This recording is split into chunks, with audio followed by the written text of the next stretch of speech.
Olá, meus jovens. Então, continuando aqui, né, sobre as derivadas e o crescimento das funções, vamos continuar agora falando sobre os pontos extremos, certo? Se você ainda não viu o vídeo sobre o crescimento e decrescimento de funções e utilizando a derivada, é bom que você dê uma olhada antes de ver este vídeo agora, para que você não fique perdido, tá bom?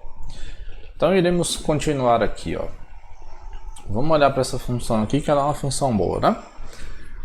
X ao quadrado, certo? A gente sabe que ela é decrescente, né? Se eu fizer o desenho aqui dela, ó. Opa, nós, espera, calma. Faz de conta que tá reto. Eu vou fazer de baixo para cima, ou de cima para baixo. Então a gente sabe que o gráfico dela seja um troço mais ou menos assim. Então a gente sabe que aqui ela decresce, né? Vou até botar de vermelho aqui. E do outro lado ela cresce, né? Pergunta é: o que acontece aqui, né? Quando x é igual a zero, né? Então o que a gente sabe? Aqui, ó, se você for olhar retas tangentes, as retas tangentes fazem, né, coisas assim. Nem ficou tão tangente assim. E aqui as retas tangentes têm a tendência de fazer um troço assim. E no zero, o que acontece, né? Vou botar assim, ó. Observe que f' de x é 2x e quanto que é o f' no zero? Se você botar zero ali, dá zero, né? Então no zero, o que acontece com a reta tangente? A reta tangente não tem coeficiente. Apagou. A borracha nunca funciona. Aí hoje funcionou. No zero, né? A reta tangente, a inclinação da tangente é zero, né? Olha só que maravilha. Então, ó, se você soltar, né, sei lá, uma bolinha de gude bem aqui assim, ó, ela vai querer vir pra cá, aí ela passa e aí ela vai querer voltar pra cá, né? E ela vai ficar nessa brincadeira até se estabilizar aqui no zero, onde a inclinação da reta tangente é nula, certo? Isso significa o que em termos de variação, né? Quando o ponto você está ali, a função não tem variação, tá? Ela tem a tendência a ficar quieta, né? Certo? Então esse é um ponto, né? E olha só que engraçado. Quando você olha para cá, para o gráfico da função, esse ponto parece que é o menor possível, né? Vamos olhar outro exemplo, ó. Faz conta que você tem agora a função módulo de x. Aí módulo de x, você lembra o gráfico dela, não lembra?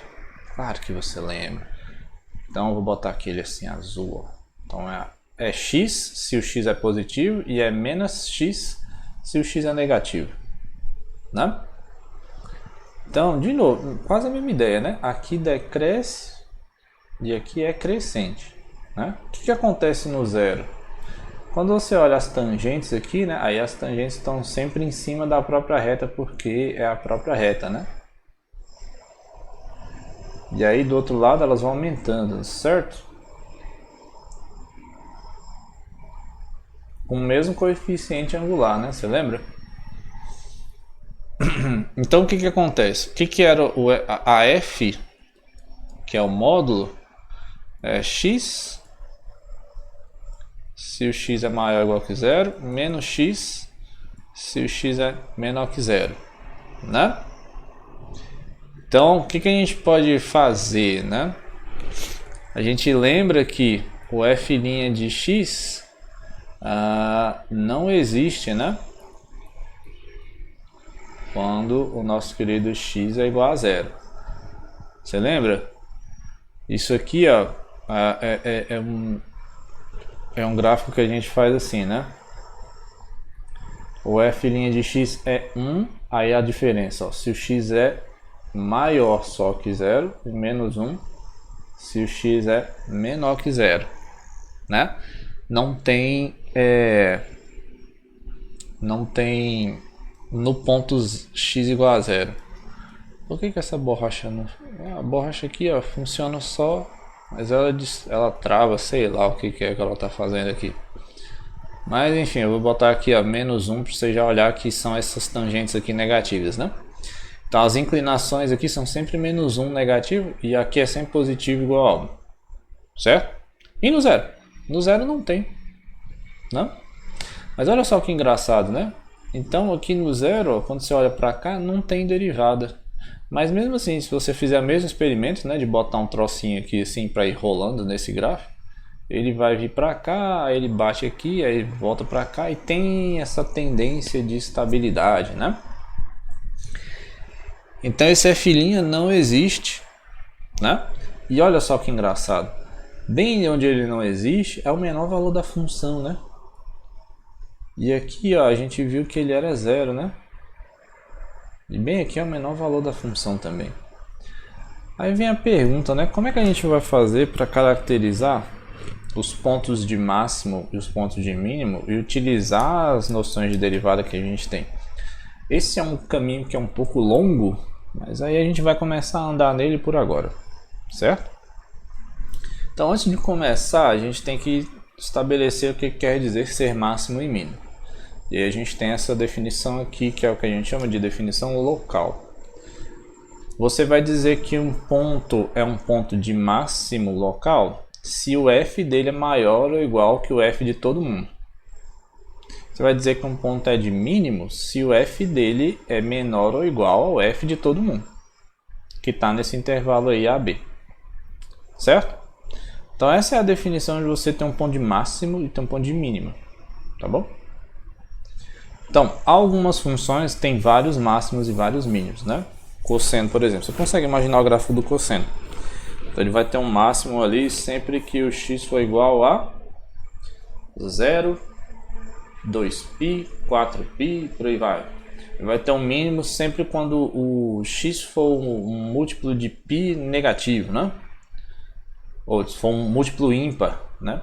Se for π, 3π, 5π, então ele vai ter um monte de máximo e um monte de mínimo. Outros gráficos eles têm só um, né?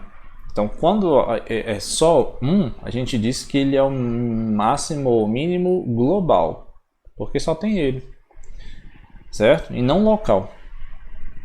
Por exemplo, y igual a x², né? Você sabe que quando x igual a zero é o ponto de mínimo e não tem nenhum outro. E se tiver outro, né? Teoricamente seria maior do que esse. Então esse é o mínimo global, menor para todo mundo. Só que essa determinação do mínimo global é um problema que é bem complexo de resolver. Então a gente vai se contentar com os locais. Encontrou um mínimo? Para cá tá bom já. Determina qual é esse mínimo, certo? Então olha só. Vamos fazer este exemplo, né? Determine se as funções abaixo possuem um ponto de mínimo. Então aqui a minha função é x², mas definido no intervalo aberto 0 e 1. Certo? O que isso significa? Ou seja, nem 0 e nem 1 pertencem ao intervalo. Certo? Quando eu faço um intervalo aberto, então eles não vão estar lá dentro. Vamos pensar aqui no gráfico da função, né? Pera, calma que o braço aqui tem que controlar mais, tem que respirar, sentar reto. Eita.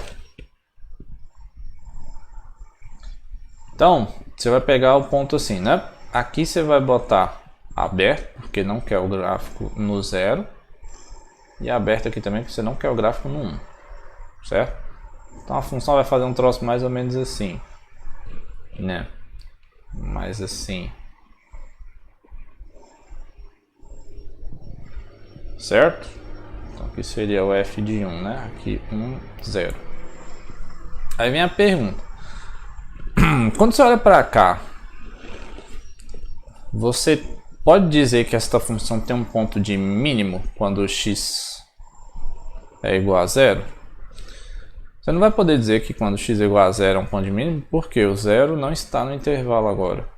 E não vai poder dizer que o 1 é ponto de máximo, porque o 1 não está no intervalo agora, né? Tem a bolinha aberta. Então, esta função definida desta forma, né? Ela não tem ponto de máximo e nem tem ponto de mínimo. não é um máximo e aqui também não é um mínimo. Porque eles não estão no intervalo. Então é como se você calculasse um limite, né? Para cá você fosse indo aproximando aqui, ó. E para todo valor você sempre encontra um maior, um maior, um maior. No limite ia ser 1, mas o limite ele continua sempre andando, né? Então não tem um ponto de máximo, certo? Mesma coisa para o lado de cá, se você vem diminuindo, você pode sempre encontrar um valor que seja menor. No limite seria 0, mas o limite, de novo, ele está caminhando, né? Então esse cara aqui não é máximo e esse cara não é mínimo. Então a função ela não tem pontos de máximo ou mínimo nesse intervalo, né? Por quê? Por causa do intervalo. Olha só que mágico. Certo? Quem fez a bagunça aí foi o intervalo. Vamos olhar para essa outra função aqui agora, ó. X ao quadrado quando x é positivo e é 1 quando x é igual a 0. Né? Então vamos olhar aqui. Fazer aqui mais ou menos o desenho. Então quando x é igual a 0, o valor da função é 1. E aí é x ao quadrado depois. E vai para todo sempre amém ali. Certo? De novo, ó, tá vendo? Não tem ponto de máximo, né? Quando você vai aproximando aqui, ó, chegando perto aqui, o limite seria 0, mas o valor da função é 1, né? Oh, desculpa, não tem ponto de mínimo, né? Seria 0, mas não está definido no 0. A função está definida em 1, né? Aí tem esse pedaço que ela salta ali, né? Então vou botar não é um ponto de mínimo, né? E aí por outro lado ela vai aumentando, né? Por outro lado os valores vão subindo lá. Então ela não tem máximo.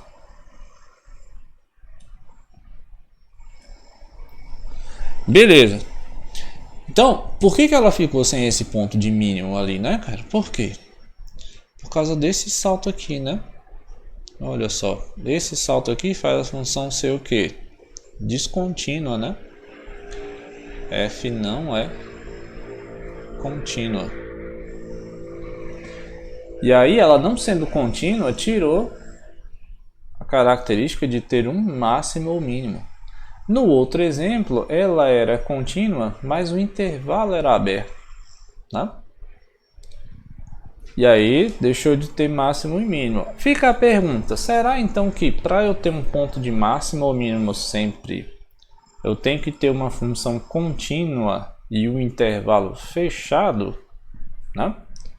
Essa é a condição que a gente precisa para ter exatamente esses pontos de máximo.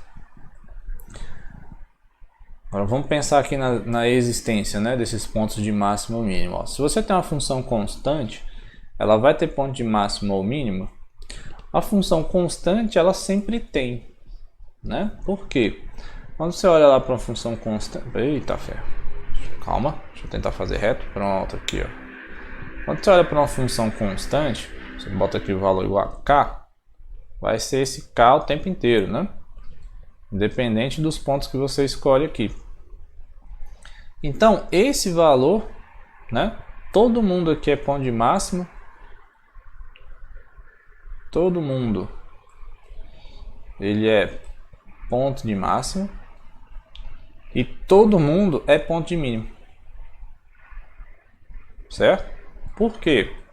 Porque é todo mundo o mesmo valor. Lembra lá que a função era a definição, né? É maior ou igual? Então, para a função constante, todo mundo é ponto de máximo, todo mundo tem mínimo. Então, não tem muita coisa o que fazer. Na função contínua, sempre que ele, né, se você tem uma função contínua, então sempre tem ponto de máximo ou mínimo, a gente viu ali que não, né? Se o intervalo for aberto, né? Intervalo aberto pode fazer com que a função não tenha ponto de máximo ou mínimo. E se eu tenho uma função que é diferenciável, será que vai ter pontos de máximo ou mínimo? Também pode não ter por causa do intervalo. Se o intervalo for aberto, volta naquele exemplo lá, né? Se for aberto aqui, ó, pode ser, essa aqui é diferenciável, mas não tem ponto de máximo nem de mínimo, né? Então o que a gente tem que pensar nessas condições? A gente tem que tentar interpretar além da função, de analisar se ela é contínua ou não, se tem derivado ou não, tem que ver o intervalo também é importante para esta existência de pontos extremos, certo? Que é a primeira versão de existência que a gente tem. Então, se você tem uma função constante, ela vai ter sempre ponto de máximo ou mínimo independente do intervalo. Aí a função contínua já depende. A função diferenciável também depende. Quem é que vai dizer para a gente que sempre existe, né? É esse teorema aqui, ó. Uma função que é contínua no intervalo fechado, e aí esse intervalo fechado, né, indica que tanto A e B pertencem ao intervalo. Então essa função ela possui pontos de máximo e de mínimo absoluto dentro do intervalo, né? Quando eu boto aqui global, eu estou falando que é dentro do intervalo que você está olhando. Certo? Não dá para demonstrar esse teorema aqui, mas dá para a gente ter uma visualização do que ele está falando. Se você pegar aqui, né, o gráfico de uma função que seja contínua, nesse intervalo fechado, então obrigatoriamente, ó, faz de conta aqui que aqui é o f de A, bem aqui. E faz de conta aqui que você tem o f de B, bem aqui. Então, o que acontece? Como a função é contínua, ela tem que sair daqui e passar por todo mundo até chegar lá, né? Então ela pode fazer umas coisas doidas assim, né? Pode, enfim, desde que ela seja contínua. Pode fazer qualquer coisa aí que ela quiser.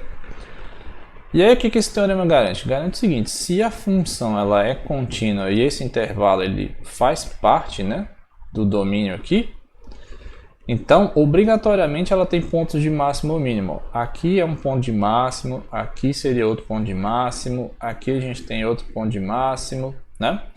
E em contraste a gente tem os pontos de mínimo. Esse aqui, aqui também seria um ponto de mínimo, esse aqui também seria um ponto de mínimo, né? Olha só, qual é a diferença? Esse aqui é um máximo global nesse intervalo, né? E esse aqui seria um mínimo global nesse intervalo aqui também, certo? Então isso lembra aquele teorema do valor intermediário, né? Se eu tenho uma função contínua, então obrigatoriamente ela tem que passar por todo mundo. Quando ela tem que passar por todo mundo, esse outro teorema aqui garante que agora vai ter um ponto de máximo e um ponto de mínimo. Obrigatoriamente, num intervalo fechado, certo? A gente já viu que no intervalo aberto pode acontecer que não, mas no fechado acontece, certo? Então era isso que eu tinha para falar nesse vídeo, eu acho. Eu acho que ele já está um pouco grande demais, né? Deixa eu ver aqui o tamanho dele. 18 minutos. Então eu vou parar esse vídeo agora para que você compreenda com mais clareza essa parte da função ser contínua no intervalo fechado, garante a existência desses máximos e mínimos, certo? No outro vídeo a gente vai começar a analisar agora onde que esses máximos e mínimos podem acontecer, certo? E tem a ver com a derivada, né? A gente começou o vídeo falando da derivada ser zero, a derivada não existir. Então, a existência desses pontos vai criar para a gente as condições para determinar quando que vai ser um ponto de máximo, um ponto de mínimo e onde que vai estar. Tá bom? Então é isso, meus jovens. No próximo vídeo a gente continua.